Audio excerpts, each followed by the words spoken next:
Good afternoon, ma'am. Good afternoon, classmate. My topic is all about Rizal joined the Circulo Hispano-Filipino. Rizal became more exposed to liberal and Republican Spaniards. So what is the Circulo Hispano-Filipino? Revista del Circulo Hispano-Filipino, a newspaper published by the organization which aimed at expressing thoughts about the abusive Spanish government. Rizal grew up in a home with a large library, which is rare during 19th century. What does the word Hispano mean? A native or resident of the southwestern U.S. descended from Spaniards settled there before annexation, also Mexican sensual.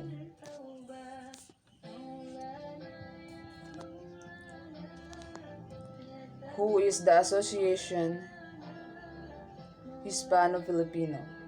In the case of reformists, they were Graciano Lopez Haina, Marcelo H. del Pilar, Jose Rizal, Antonio Luna, Mariano Ponce, Jose M. Panganiban, Eduardo Delete, and a few others.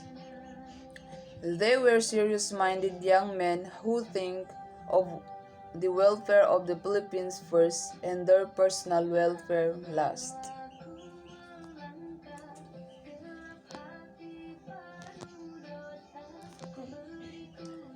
What is the purpose of Association Hispano-Filipino?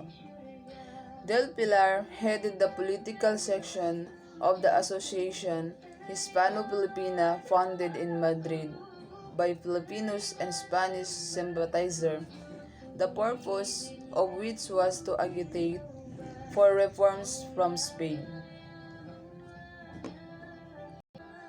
What is Hispano-Filipina?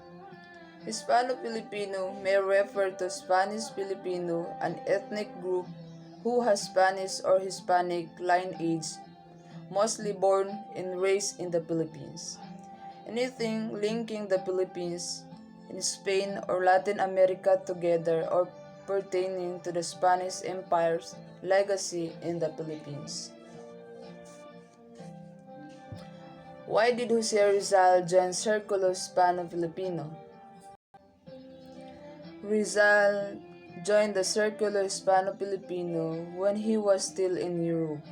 This organization did not achieve its goal because the members have different interests. No Limitangiri and El Filibusterismo serve as Rizal means for asking reforms. He used these novels to portray what was happening in the Philippines during the Spanish colonization. Who is the leader of the Circulo Hispano-Filipino? Circulo Hispano-Filipino, Miguel Moraita of Central Universidad de Madrid.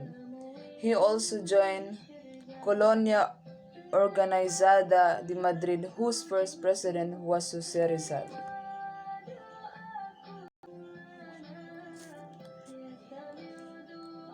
When the Association Hispano-Filipino folded up, he organized the Circulo Hispano-Filipino, where he became its first president and its secretary was Mariano Ponce.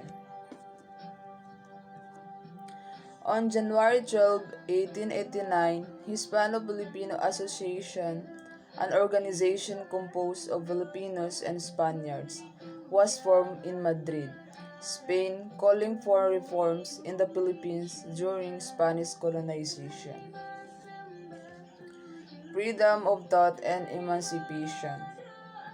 While studying in Spain at the Universidad Central de Madrid, Rizal was exposed to current controversies between liberals and conservative Catholics.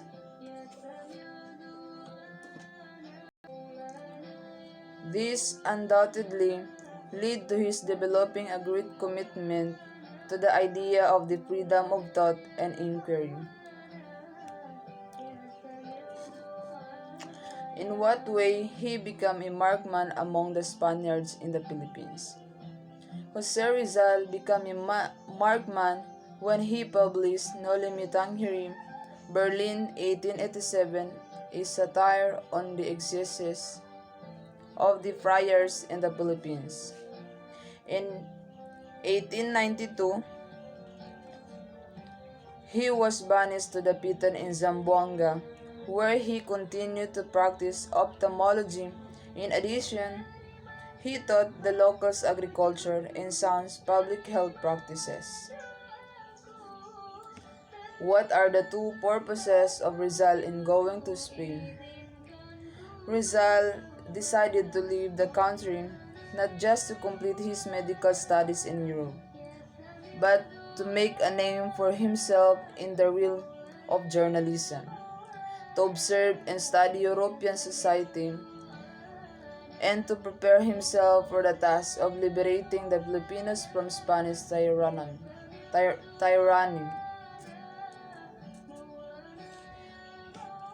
Why was Rizal against Spaniards? According to Rizal logic, the corrupt Spanish colonial bureaucracy relentlessly exploited the Filipinos but blamed the underdevelopment of the people on their presumed indolence.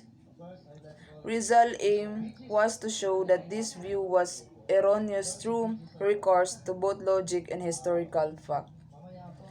How did Jose Rizal fight for our country? He was a silent, peaceful, and calm battle.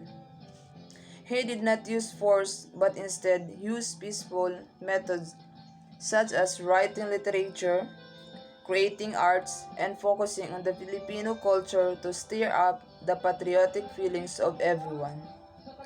So that's all. Thank you. Allah bless us.